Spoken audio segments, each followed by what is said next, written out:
I had never been afraid of my own house. Until that day. The call from my son made my heart stop. His voice was trembling, panicked. "Dad, you have to come home now. There's something really strange in the basement." I left the meeting halfway, driving like a madman.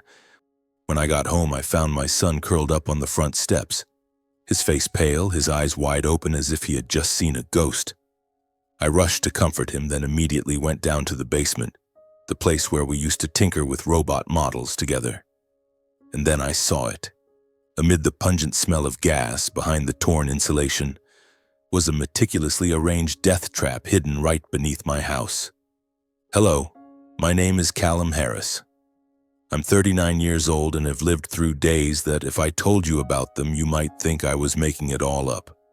I'm the founder of Harris Construction Group, a construction company in Bangor, Maine, where skyscrapers rise like the dreams I used to sketch on paper as a poor kid. I built them with these hands, through sleepless nights calculating blueprints with sweat and scars that never fully heal. But today, as I sit here in my comfortable two-story home in the suburbs of Bangor, I don't want to talk about skyscrapers or million-dollar contracts. I want to tell you about the most important thing in my life, Ezra, my son, and the story of what I lost to understand the value of what remains. This house, I designed it myself. Every brick, every window frame, every corner of the walls bears my mark. It's not just a shelter. It's a promise I made to Ezra, a safe, warm place where he could grow up without enduring the sudden slaps or hungry nights I once went through. The house sits in the suburbs, about 15 minutes drive from downtown Bangor. From the second-floor balcony, I can see the city lights twinkling at night like stars that have fallen to earth. But what warms my heart the most is looking down at the living room, seeing Ezra sitting there engrossed in his pile of electronic components, his small hands assembling and disassembling screws and circuits, his eyes lighting up like a young scientist exploring the universe. Ezra is only 13, but he's so smart that sometimes I wonder if I'm the father of a genius. He loves taking things apart, from an old alarm clock to the coffee grinder in the kitchen, and putting them back together, sometimes making them work better than before. "Dad, this just needs a new chip and it'll be fine," Ezra once said, holding a screwdriver, grinning from ear to ear. That smile makes me forget all the exhaustion from a long day of meetings, signing contracts, or arguing with subcontractors. Ezra is my lifeline, the reason I get up every morning, and also the reason I had to change myself. 3 years ago, I divorced Melissa, my ex-wife. She called me a workaholic, and I can't blame her. Back then, I lived like a machine. Mornings meeting clients, afternoons inspecting construction sites, evenings coming home to a pile of blueprints and my laptop. I thought I was building a better future for my family, but it turned out I was only building invisible walls between me and my wife. I thought she'd always be there waiting for me after every stressful late-night meeting. Until one day, Melissa stood in front of me, her suitcase packed, and said, "I can't live with a shadow, Callum. I'm sorry." She left, leaving Ezra with me. I don't blame Melissa. She had the right to seek her own happiness. From that day on, I swore I wouldn't let work consume me anymore. I started making time for Ezra, taking him to school, watching his basketball games, or simply sitting with him in the garage, listening to him explain how a circuit works. Those moments, however small, are what keep me grounded. Even so, in the quiet nights, I often think about where I came from, about a childhood that was far from serene where everything began.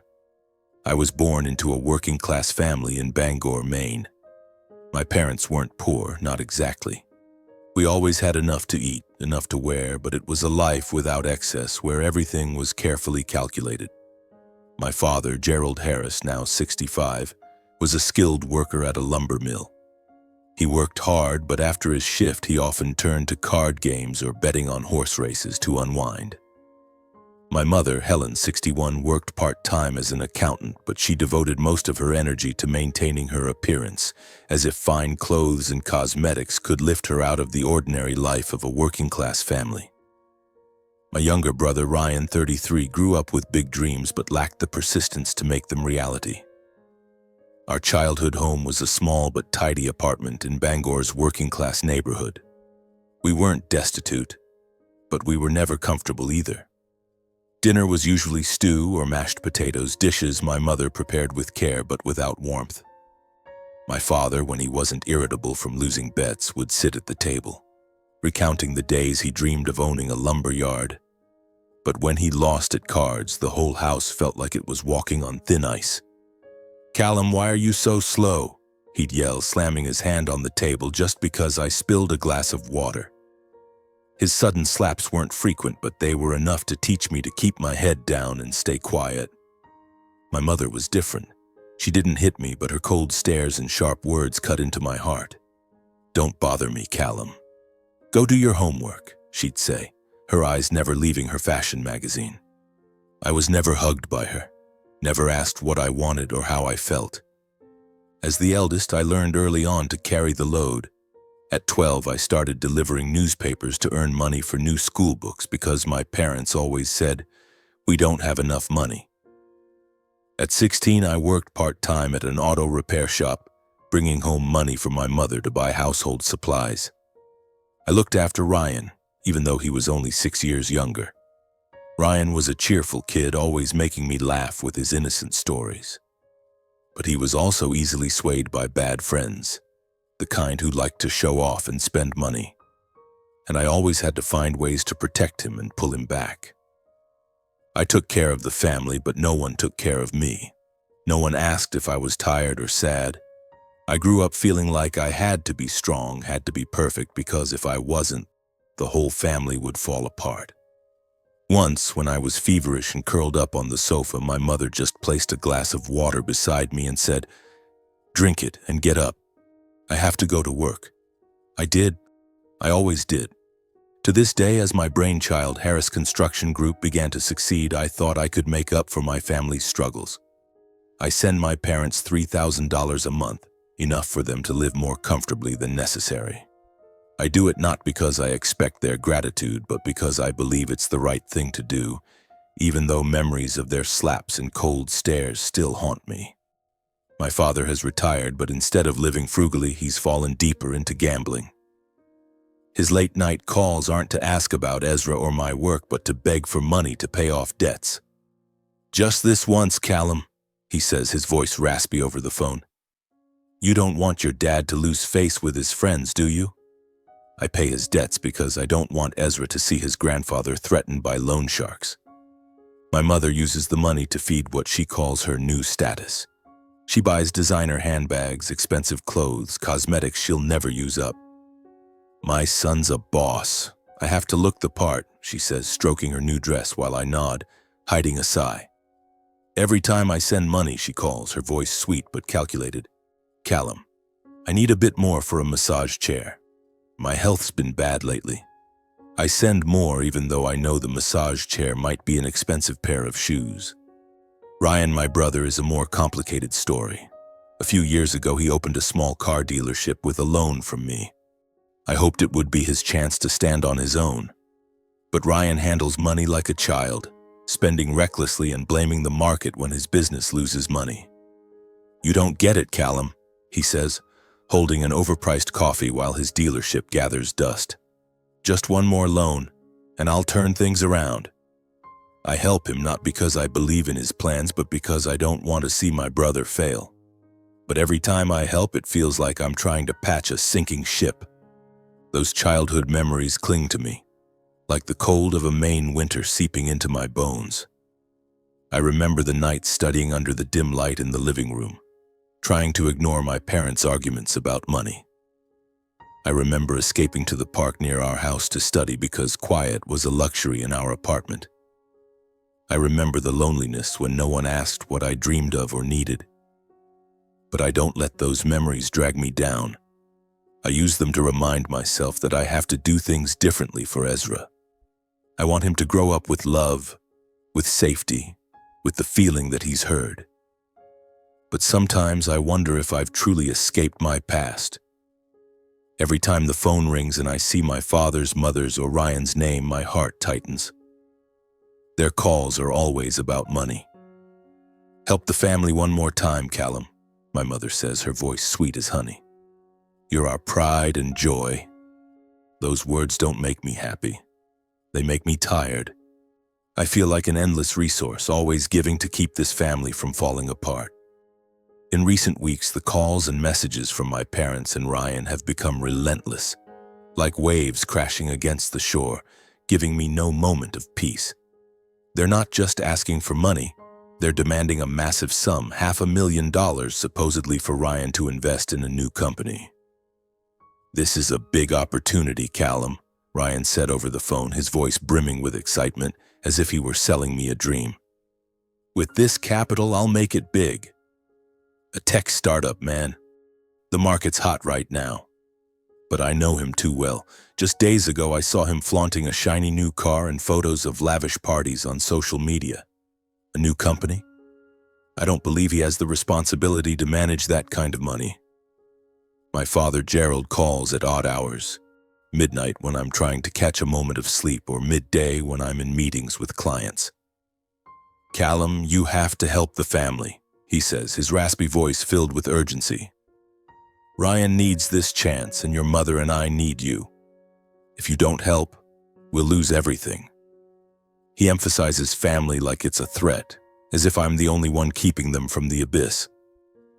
I listen to him, but in my mind I see him sitting at the kitchen table, eyes glued to the horse racing pages, a beer in hand. His promises to start over have faded too many times for me to believe them anymore. My mother, Helen, is more subtle. She doesn't call as often as Dad or Ryan, but sends long, emotional messages. Note, the original text cuts off here, so I'll assume it continues in the same tone. I refuse them one by one through calls and messages, but they keep hounding me. My phone buzzes constantly to the point where I put it on silent, only checking it for Ezra or work. Every time I see the screen filled with messages from Mom, Ryan, or Dad's number, I feel a heavy pressure, as if they're suffocating me from afar. Then one Saturday afternoon, while Ezra and I were in the backyard fixing an old bicycle he wanted to turn into a solar-powered model, the doorbell rang. I wiped my hands on a dirty rag, walked inside, and opened the door to find all three of them, Gerald, Helen, and Ryan, standing there unannounced. My father holding a notebook, his eyes sharp and commanding. My mother in an expensive coat, her eyes glistening with tears I knew weren't genuine. Ryan stood behind them, hands in his pockets, but I could see the tension in his posture, as if he were bracing for a fight.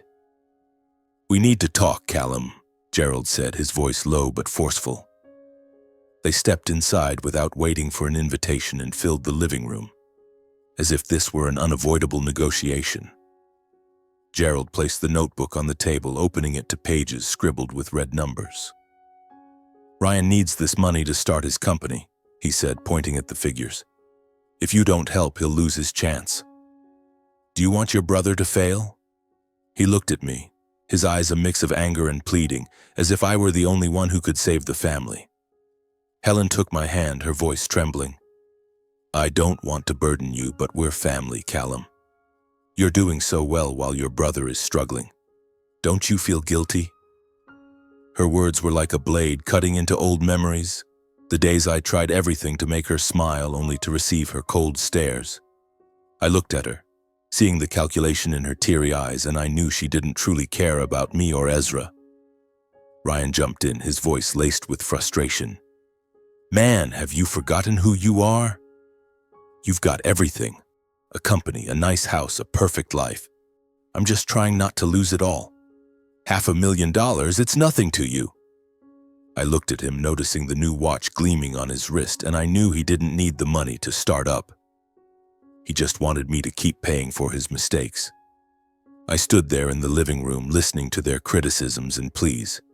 Gerald called me ungrateful, my mother cried, and Ryan looked at me like I'd betrayed him. But this time, I didn't waver.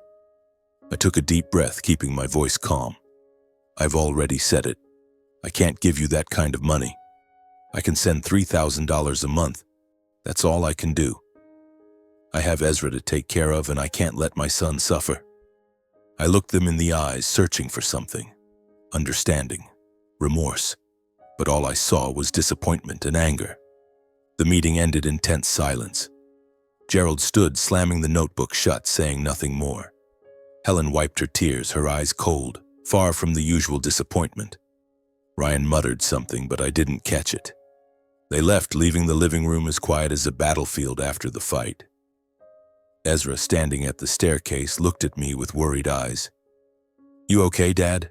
he asked, his voice small but steady. I forced a smile, though my heart was heavy.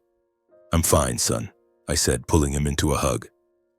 But as he went back to his room, a wave of exhaustion washed over me, as if I'd just fought a battle I didn't want to win. That night, lying in bed, I couldn't sleep. Their words echoed in my head. I thought about the years I spent trying to please them, to make up for a loveless childhood. But now I realized they didn't need me. They needed my money. I felt like both their lifeline and their shared wallet for a family that doesn't know when to stop. In the weeks following the confrontation with my parents and Ryan, I tried to return to my normal routine. I took Ezra to school, met with clients, and inspected construction sites. But my body began to betray me. I was constantly exhausted, as if a fog clung to my mind. Headaches came out of nowhere. Sometimes a faint throb, other times like a drill piercing my temples. I couldn't sleep, tossing and turning until dawn, and occasionally felt nauseous for no apparent reason. I told myself it was just stress, the pressure from work, the family's criticisms, the weight of being a father. I took painkillers, rested more, but nothing changed. What worried me most was Ezra. My bright, lively boy was starting to change. One morning when I called him to get up for school, he sat up, his face pale, his eyes glassy. "Dad, I feel a bit dizzy," he said, clutching his head.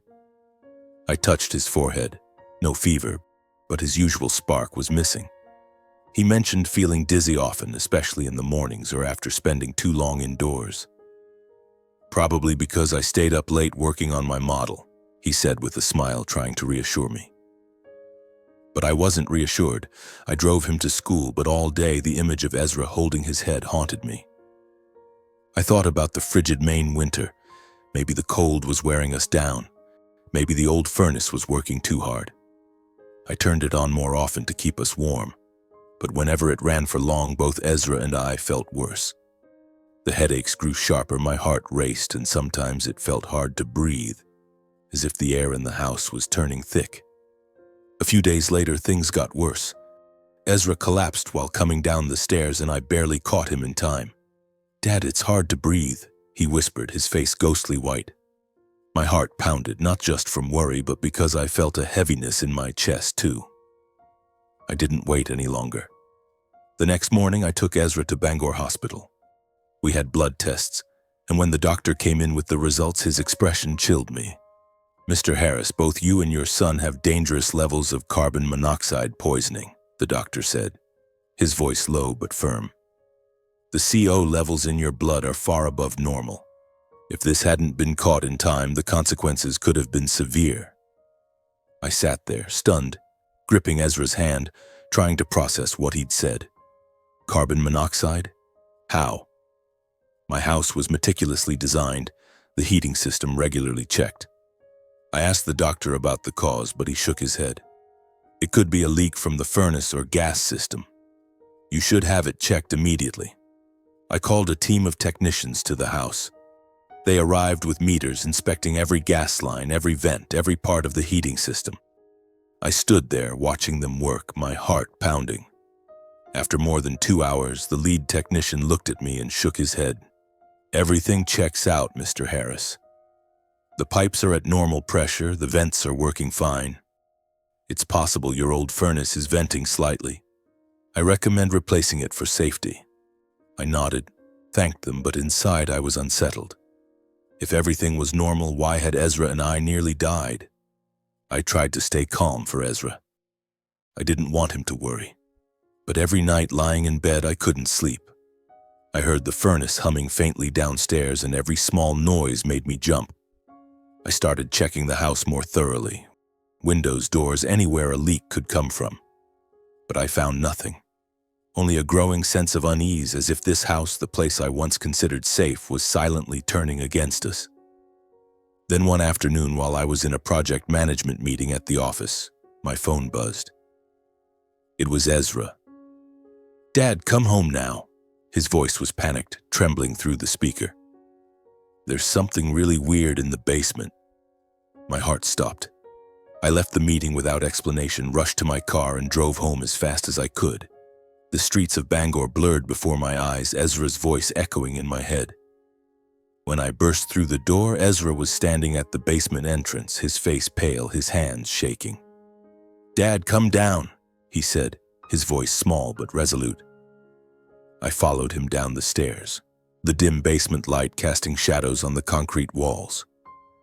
Ezra pointed to a corner near the furnace where an insulation panel was misaligned. "I found this," he said, pulling the panel aside.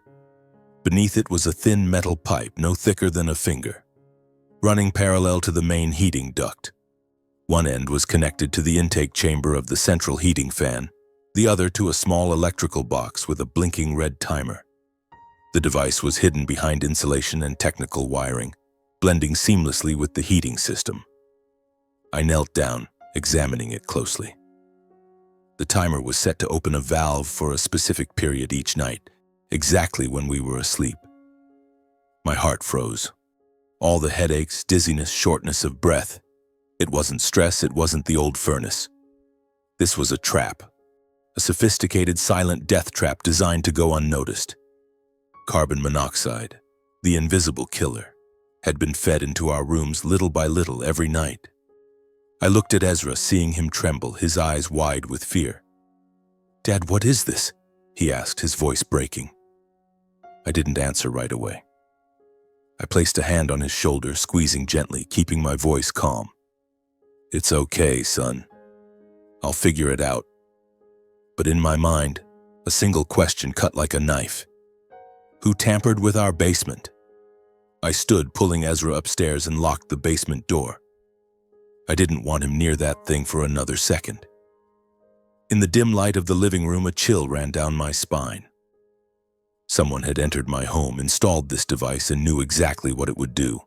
They wanted Ezra and me dead. Not loudly, not with blood, but a quiet death, as if we'd simply fallen asleep and never woken up. I hugged Ezra tighter, feeling his heartbeat through his shirt. I swore to myself that whoever was behind this, I would find them. I led Ezra to the sofa, the golden glow from the fireplace still flickering on the walls, but now it no longer felt warm. It was a reminder of the invisible poison that had nearly taken our lives. Ezra looked at me, his eyes still wide but no longer trembling as they had been in the basement. He was stronger than I'd ever realized, stronger than I was at his age. I sat beside him, trying to keep my voice steady despite my pounding heart. "How did you find it?" I asked gently, as if inquiring about a new robot model. Ezra took a deep breath, his voice soft but clear. "I went to the basement to grab a screwdriver to fix the robot model I was working on. Then I heard a faint tick-tock sound coming from behind the insulation near the furnace." He paused, his gaze drifting toward the basement stairs. "I got curious, so I pulled the insulation panel aside. I saw the blinking red light. I didn't know what it was, but it didn't look like something that belonged in our house." I nodded, suppressing the chill spreading through my chest. "Anything else, Ezra?" I asked, sensing he hadn't told me everything. He looked down at his hands, his fingers gripping the edge of his shirt. "Last week, Grandpa came over while you were at work," he said, his voice dropping. "He told me to go to my room and study, but I saw him stay in the basement for a long time. When I asked what he was doing, he brushed it off, saying it was adult stuff, and told me not to worry." I froze. The word grandpa from Ezra's lips hit me like a knife to the heart. Gerald, my father. I thought back to his recent unannounced visits, always when I wasn't home. "Just checking out the new place," he'd say, his tone friendly but his eyes distant. "Let me check the wiring and plumbing for you, you're so busy," he'd once laughed, patting my shoulder like a model father. I hadn't suspected anything. I thought he was trying to be closer, or at least that's what I wanted to believe. But now the pieces of memory started fitting together, forming a horrifying picture. I stood up, pacing the living room, trying to make sense of it all. After I refused the $500,000, my parents became distant. Their calls dwindled, but when they did call, there was something different in their voices. Not just disappointment, but a cold detachment, as if they'd given up on persuading me. Ryan, my brother, had suddenly called to apologize after our tense confrontation in the living room. "The family was just heated that day, man," he'd said, his voice so sweet it felt off. I thought he was trying to make amends, but now I realized it wasn't sincerity. Then there were my mother's messages. A week after the meeting, Helen texted repeatedly, asking about my health and Ezra's. "You look so pale, Callum," she wrote. "Is Ezra doing okay?" At the time, I thought she was just pretending to care, but now those questions sent shivers down my spine. They weren't a mother's concern, they were probing, as if she was checking if we were still alive. And then, a late-night text from my father sent a few weeks ago. "Don't work yourself to death, Callum. You can't take money with you." I'd thought it was advice, even if it didn't sound like him. But now, in hindsight, it felt like a farewell, as if he knew I wouldn't be around much longer. I sank back onto the sofa, feeling the world crumble around me. The pieces formed a complete, terrifying picture, worse than any nightmare I'd ever had. My parents, my brother, the people I'd tried to love and protect were trying to kill me and Ezra. Not with a knife or a gun, but with a sophisticated, silent trap designed to look like an accident. Carbon monoxide, the invisible killer, would have let us die in our sleep, and they would have taken everything I'd built, my company, my assets, Ezra's future. I looked at Ezra, seeing fear in his eyes, but beneath it, absolute trust. He didn't say anything, just sat there, waiting for me to speak. I knew he was scared, but he believed I'd protect him. And I would, no matter the cost.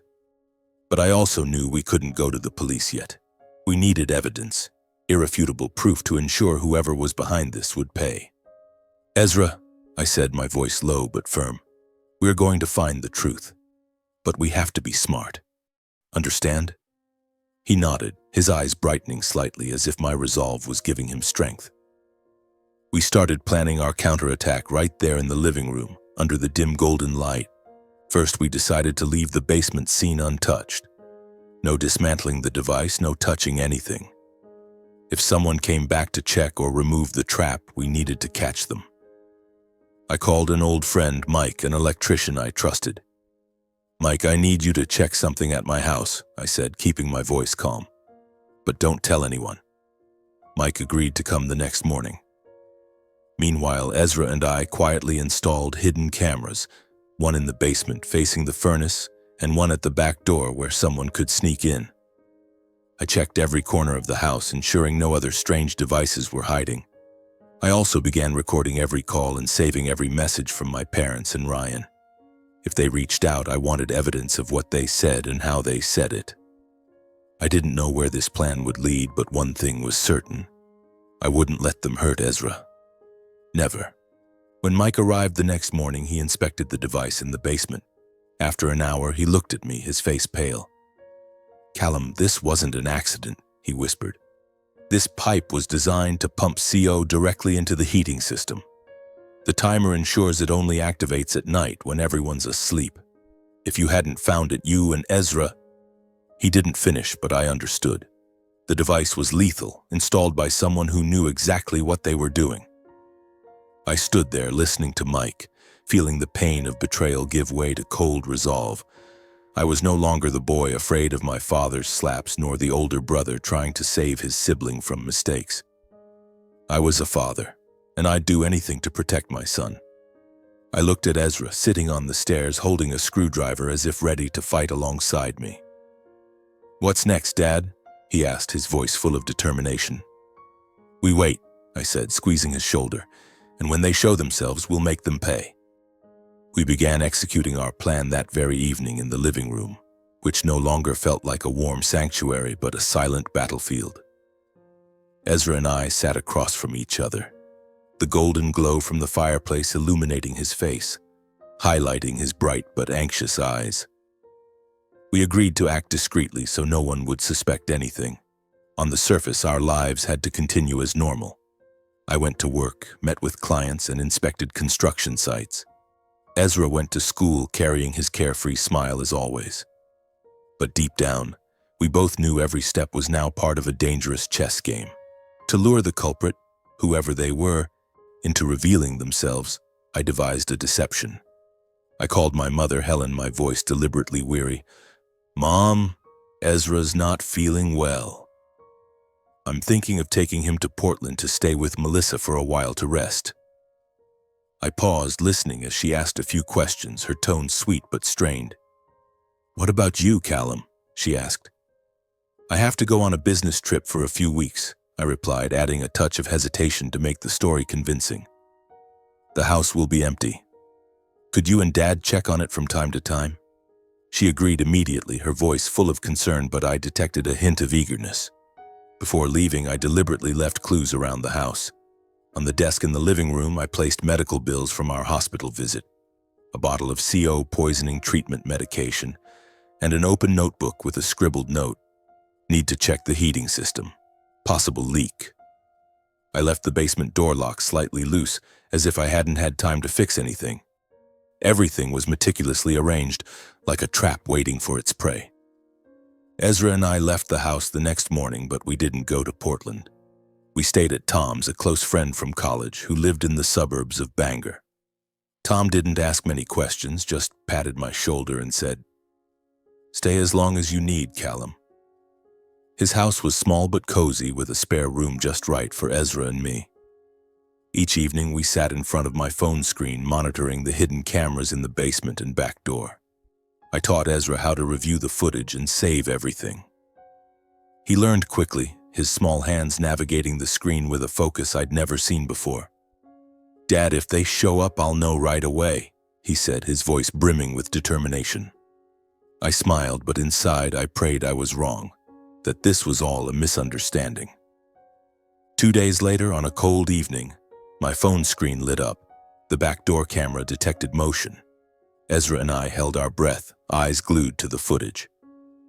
Under the dim glow of the backyard light, 2 figures appeared, sneaking in through the door. I recognized them instantly, Gerald and Ryan. My father, with his heavy gait, carried a tool bag.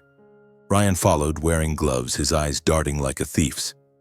They entered the house, unaware that every move was being recorded. The basement camera activated. The image on my phone flickered, then stabilized. In the frame, 2 figures descended the stairs. Gerald knelt near the furnace, his voice low and urgent. "We need to remove the valve before he finds it," Ryan replied, his voice trembling but anxious. "If the police see this, we're done. Hurry up." They worked quickly, dismantling the small electrical box and the metal pipe, carefully placing them in a black nylon bag. I watched them, my own flesh and blood, acting like criminals in the house I'd built. My heart felt crushed, not by pain but by the stark clarity of the truth now illuminated as brightly as the basement light. The entire process was captured clearly, from the moment they entered through the back door, descended to the basement and left with the black nylon bag. Their faces, voices, every action, all in my hands. I saved the video, reviewing every second to ensure no detail was missed. Ezra sat beside me, his eyes alight, not with fear but with the realization that we were regaining control. "Dad, they don't know we saw everything, do they?" he asked. I nodded, squeezing his shoulder. "They think they're smarter than us, but they're wrong." The next morning I called my father, my voice calm as if nothing had happened. "Dad, I'm back in Bangor," I said, sitting in Tom's living room, weak sunlight filtering through the window. "I've thought it over, and I want to help you and Mom one last time. Can you both come to the house this weekend?" Gerald hesitated, his voice slightly shaky, but he quickly agreed. "All right, Callum. We'll come. You finally come around." I heard the relief in his voice, as if he thought I'd surrendered. But I hadn't. I was setting a trap. In the meantime, I contacted Sarah, a trusted lawyer friend from college. I sent her all the evidence. The camera footage, Mike's technical report confirming the lethal device, and the recorded calls and messages from my parents and Ryan. "Sarah, I need you to submit this to the police," I said over the phone, my voice low but firm. "But do it discreetly. I want them caught at my house when everything's clear." Sarah didn't ask questions, only said, "Callum, I'll handle it. You and Ezra stay safe." Ezra, meanwhile, was my right-hand man. He pulled out the small notebook he'd been keeping for weeks, notes on when his grandfather visited, the tick-tock sound he'd heard, the blinking red light, our hospital visit. He marked the dates of each event, cross-referencing them with the video and messages. Everything lined up perfectly, like the final pieces of a horrifying puzzle. "Dad, look at this," he said, pointing to the notebook, his voice filled with excitement. The day Grandpa came was when I started feeling dizzy. And Grandma's message asking if I was okay came right after. I looked at him, filled with pride. Ezra wasn't just my son. He was my teammate, a small but fierce warrior. With all the evidence safely stored, I sat down beside Ezra in the small room at Tom's house. "We don't have to be afraid anymore, Ezra," I said, looking into his eyes. "The truth is on our side." He nodded, his eyes shining with absolute trust. I knew he was still scared, but he didn't let fear control him. Neither did I. In my heart, there was no longer anger or pain from betrayal. Only a cold calm. The calm of someone who had believed, been hurt, and was now ready to end it all. 2 days after the call, on a bleak Saturday, Ezra and I returned to our house in the suburbs of Bangor. The house looked the same, with the walls I had designed myself, but now it carried a different feeling. Like an arena where everything was about to be decided. I checked the laptop on the living room table. The hidden camera footage was backed up in multiple copies, ready to play. The cameras in the house were still active, recording every corner. I didn't want to miss a thing.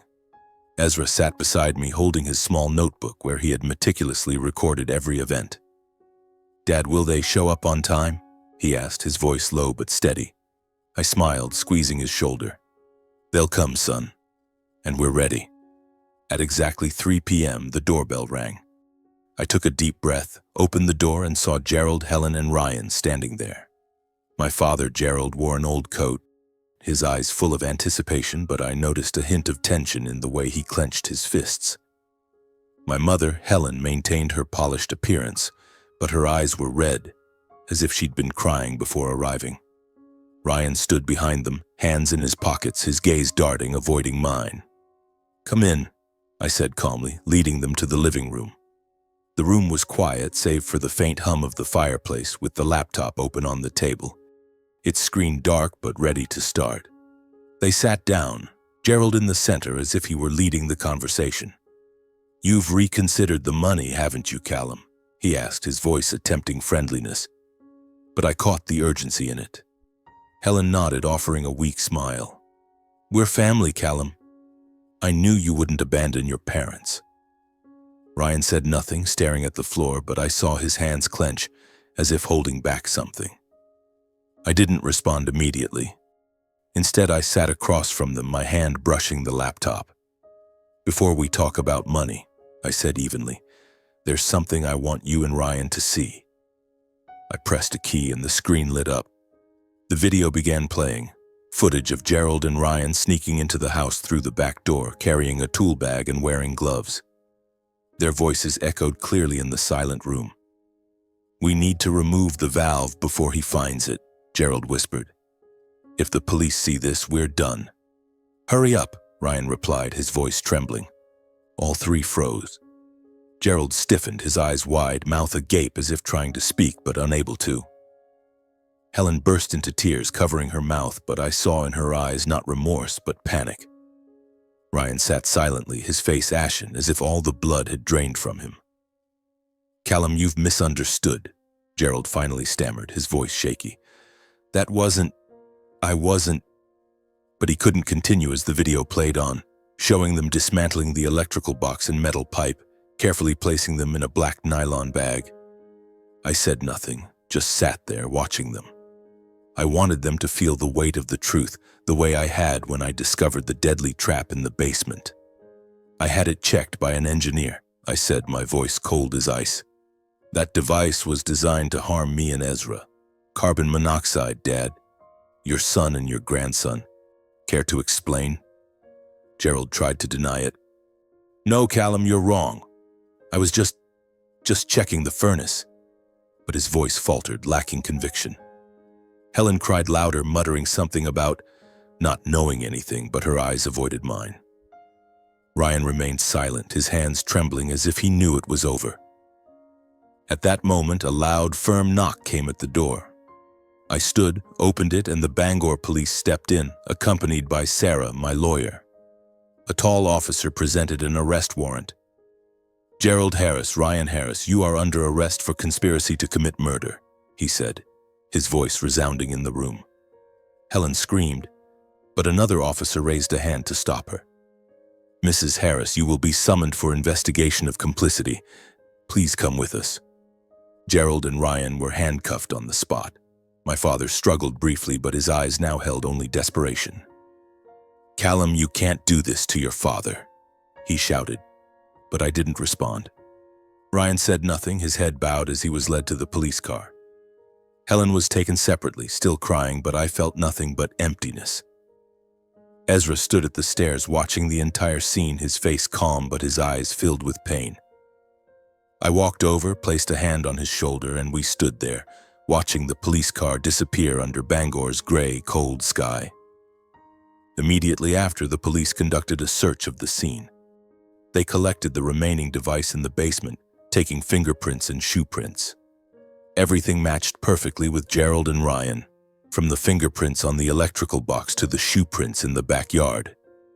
The investigation later confirmed what I had feared.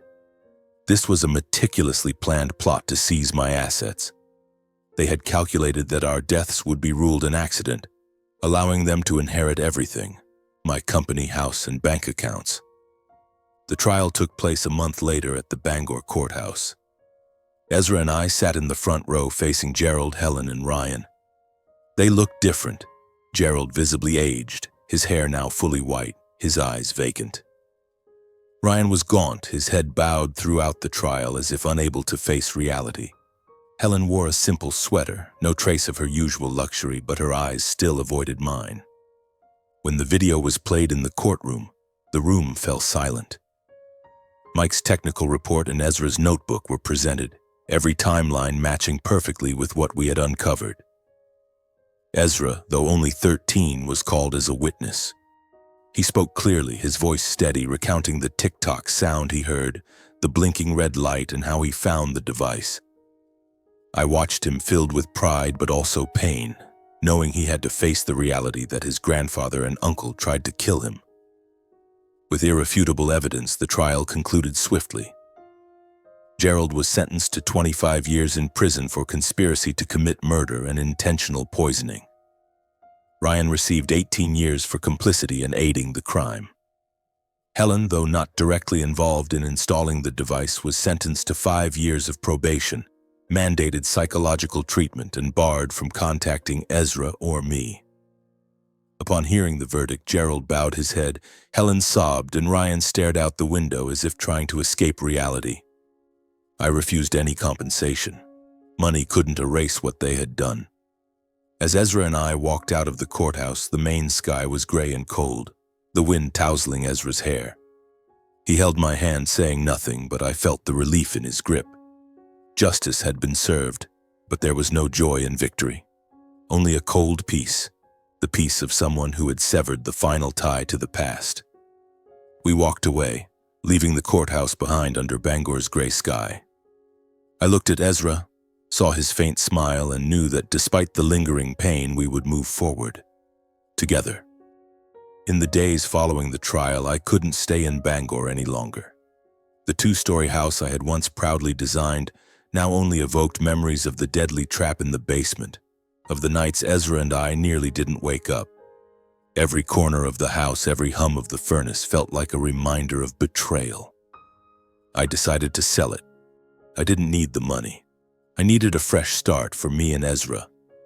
We moved to Portland, Maine, a coastal city with gentle waves and salty air. I found a small apartment near the shore, just enough for the two of us, with windows overlooking the ocean. Standing on the balcony, listening to the waves crash and watching Ezra read by the window, I felt a glimmer of peace return. I took a break from work. Harris Construction Group continued to operate, but I handed it over to the management team. I needed time to be with Ezra to heal the wounds we both carried. Ezra, though resilient, was still haunted by what had happened. He didn't talk much about it, but I noticed him startle at strange noises or quietly stare at the door, as if afraid someone might appear. I took him to a therapist, and it was there that I began to realize happiness wasn't what I had once chased: money, fame, or skyscrapers. Happiness was the moments I spent beside Ezra, listening to him talk about a new idea or simply seeing him smile. At a Portland charity office that supports victims of abuse, where I sought legal advice to protect Ezra and myself, I met Nora Blake. She was 34, a therapist with light brown hair and warm eyes that seemed to see through the pain people tried to hide. Nora was the one who helped Ezra in his first therapy sessions.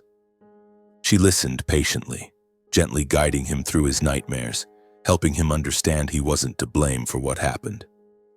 "Ezra's a special boy," she told me during one meeting, her smile gentle but genuine. "He's strong, but he needs you more than ever." I don't know when it happened, but our brief conversations became a part of my life. At first, they were just about Ezra, about how to help him heal from the trauma. Then gradually, we talked about other things: the Portland Ocean, favorite books, or the days when I was a working-class kid in Bangor trying to find a way out. Nora listened without judgment, and she shared her own journey, a woman who had overcome her own traumas and learned to rise from brokenness. "Sometimes, Callum," she said, gazing at the sea, "we have to let go of the past, not because it doesn't matter, but because the future deserves more." Over time, our short talks turned into simple dinners. Nora invited Ezra and me to her small apartment, where she cooked a straightforward but warm spaghetti meal. Ezra, usually reserved with strangers, started laughing more around Nora.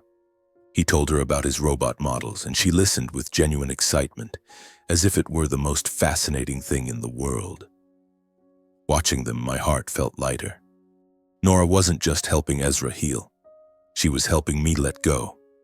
The anger and pain from my family's betrayal didn't disappear, but they no longer suffocated me.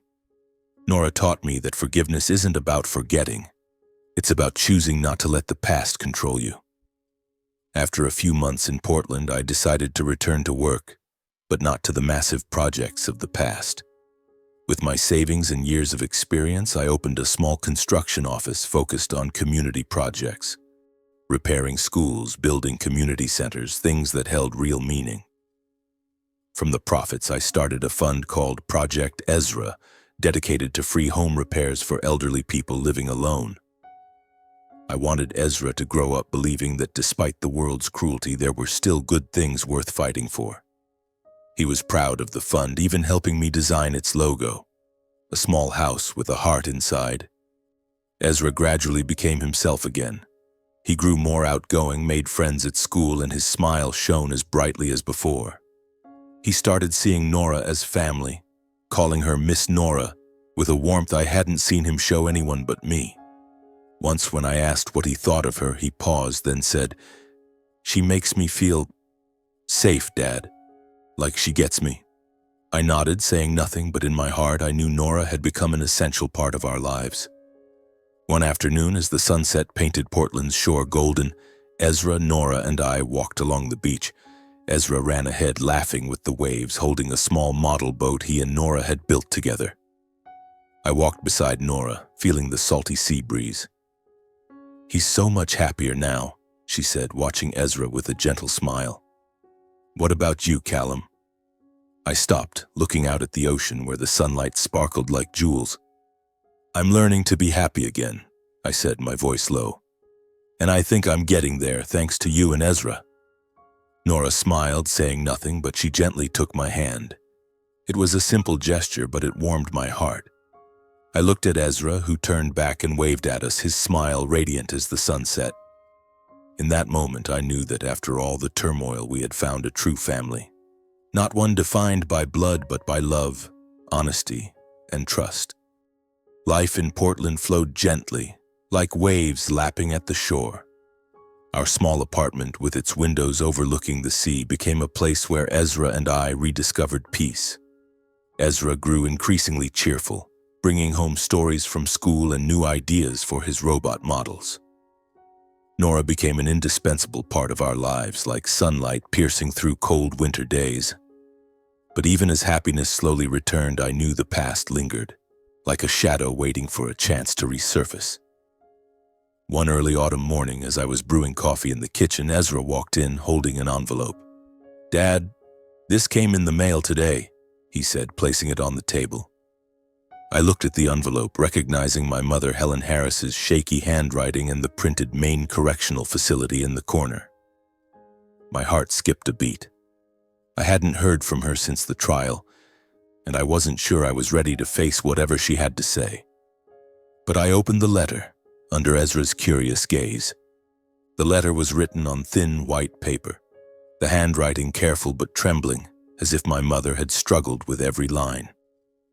She wrote that she had reflected deeply during her months in prison, about her greed, her pride that blinded her, and how she and my father had lost the only son who ever truly loved them. "I don't expect your forgiveness, Callum," she wrote. "I just want you to know I'm sorry. Your father, Gerald, is getting weaker. He has a heart condition and the doctors say he doesn't have much time. He wants to see you and Ezra just once to leave this world without carrying that guilt." I finished reading and set the letter on the table, feeling as if a stone weighed on my chest.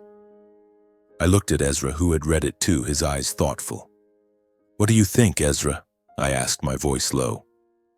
He was silent for a long moment, his fingers fidgeting with the corner of the letter. Then he looked up, his gaze steady. "I want to go with you," he said. "Not to forgive. I just want to see for myself, to understand why they did it." I nodded, saying nothing more. A few days later, Ezra and I drove to the Maine Correctional Facility, a 2-hour drive from Portland. The air there was cold and still, as if time were trapped within the gray walls. We passed through the glass doors, went through security checks, and finally sat in a small room facing a cold steel table. My father, Gerald, and mother, Helen, were led in. They were more aged and frail than ever.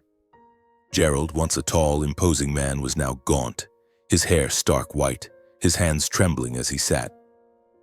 Helen wore a simple prison uniform, her eyes red, but still trying to maintain a trace of her polished demeanor, a habit she could never shake. When they saw me and Ezra, Helen burst into tears. "Callum, Ezra," she whispered, her hand reaching out but stopping at the glass barrier. Gerald bowed his head, unable to meet our eyes. I sat there, holding Ezra's hand, feeling the tension in his grip. "I read your letter," I said evenly. "I understand. But I want to hear from Dad." Gerald looked up, his eyes weary, as if every day in prison had drained his life. "Every day here is a sentence, Callum," he said, his voice hoarse. "But my greatest regret isn't being caught. It's losing you and Ezra.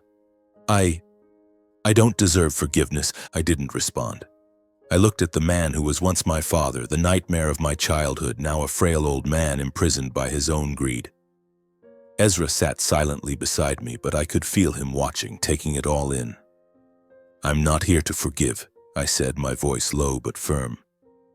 Ezra and I came to close this chapter. Helen cried harder, but Gerald only nodded as if he'd expected my answer. We stood holding hands and left. I didn't look back. The glass door closed behind us, and I heard Helen's sobs echo, but they no longer hurt me. On the drive back to Portland, Ezra leaned his head against the car window, gazing at the fields stretching along the highway. "Dad," he said softly, his voice steady, "I think forgiving doesn't mean forgetting.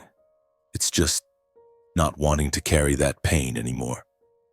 I smiled, nodding. His words, though spoken by a 13-year-old, held a wisdom it had taken me a lifetime to learn. "You're right, Ezra," I replied, gripping the steering wheel. "The cycle of hatred stops here." That afternoon, instead of heading straight home, I drove to the beach near our apartment. The waves lapped gently at the shore, and the fading sunlight painted the sky gold. Ezra and I stepped onto the sand, the sea breeze carrying its salty tang. I took my mother's letter from my pocket, looking at it one last time. Her trembling words were a reminder of the past, a past I no longer wanted to carry. I knelt, letting the letter slip into the water. The wind carried it away, letting it drift into the waves like a ritual to close an old chapter and open a new one. Ezra stood beside me, watching the letter float away. "Dad, I think they'll be okay," he said softly. "Not because they deserve it, but because we've let go." I placed a hand on his shoulder, feeling the maturity in his words. We stood there, watching the sea, saying nothing more. But in my heart, I knew we had found peace. Not through forgiveness, but by choosing to live for the present, for what truly mattered. In the days following our visit to the prison, I spent a lot of time reflecting. My life, from a boy growing up amidst harsh words and cold stares to a man standing in a courtroom facing the betrayal of his own family, has been a long journey filled with pain. But in those scars, I found true strength. It wasn't in money or status, things I once thought would bring happiness. True strength was in holding on to my humanity, staying calm in the face of storms of greed and betrayal. I used to believe success was the skyscrapers I built, the million-dollar contracts I signed. But now I understand that success is seeing Ezra smile, feeling peace sitting beside Nora, and the freedom of knowing I'm no longer held captive by the past. I once thought filial duty meant shouldering everything for my parents and brother, no matter how they treated me. I sent money, paid their debts, and helped them, believing it was my responsibility as a son and brother. But I was wrong. Filial duty doesn't mean enduring abuse or letting them drain my strength and soul. Love has boundaries, and learning to say no was how I protected myself and Ezra. When I refused the $500,000, when I stood up to my parents and Ryan in the living room, I wasn't just protecting my assets. I was defending my self-respect and my son's future. That's the lesson I want Ezra to remember. Love isn't blind sacrifice, it's a balance between heart and reason. Forgiveness, I realized, isn't about erasing what happened. I can't wipe away the image of my parents and Ryan in the basement, dismantling the deadly trap they set. I can't forget their accusations, their cold stares, or the sting of betrayal by my own flesh and blood. But forgiveness is choosing to let go, refusing to let the past dictate the future. When I released my mother's letter into the sea, watching it drift away with the waves, I didn't forgive because they deserved it. I forgave because Ezra and I deserved to live free of hatred. Justice was delivered by the law, but peace, more precious than any verdict, came only when I had the courage to let go. I began sharing more of these lessons with Ezra. One evening, as we sat on the balcony of our apartment looking out at the Portland Sea, I took his hand and said, "Ezra, blood doesn't mean love. Family isn't just those who gave birth to you. It's the people who stand by you, trust you, and live honestly with you." He nodded, his eyes lighting up. "Like Miss Nora, right, Dad?" he asked with a mischievous smile. I laughed, nodding. "Exactly, son. And like you and me." Ezra leaned his head on my shoulder, and in that moment I knew our true family, however small, was built on humanity and honesty. Happiness, I realized, doesn't lie in grand things. It's not the grand house in Bangor, the reputation of Harris Construction Group, or the towering projects. Happiness is this small apartment where I hear Ezra's laughter in the living room. It's the evenings when Nora brings homemade cookies, sitting with us and sharing stories of her seaside adventures. It's the peace in my soul knowing I've done right by Ezra and myself. Those simple things, it turns out, are everything I've ever sought. My life is proof that sometimes you must walk through darkness to understand the value of light.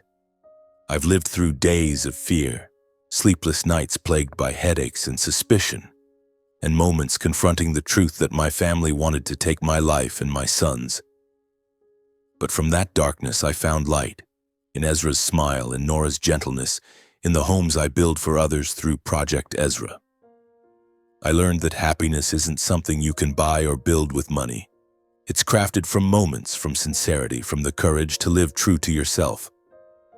One morning, as I stood on the balcony looking out at the sea, Ezra ran up, holding a new robot model. "Dad, look! I made this for Miss Nora," he said, his voice brimming with excitement.